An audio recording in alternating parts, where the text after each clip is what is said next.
mıydı?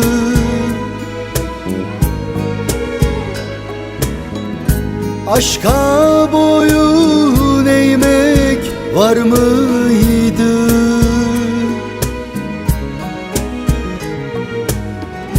Geceleri uyku bölmek, yerli yersiz aşka gelmemek, zamansız şehire dönmek, söyle var mı? Geceleri uyku bölmek, yerli yersiz aşka gelmemek, zamansız şehire dönmek, söyle var mıydı?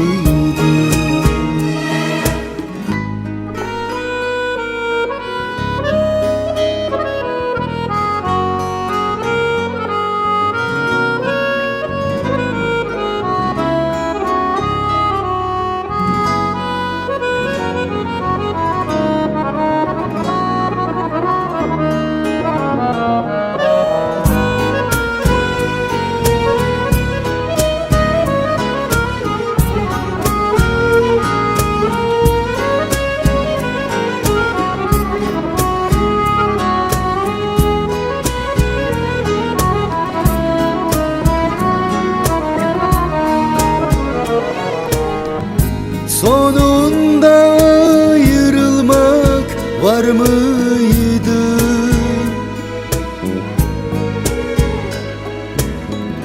Aşka boyun eğmek var mıydı?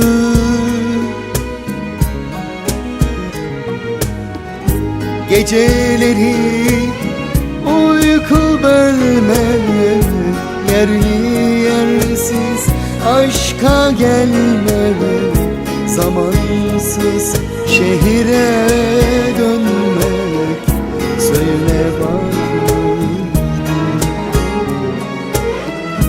Geceleri uyku bölmek, yerli yersiz aşka gelmemek, zamansız şehire dönmek, söyle var mı?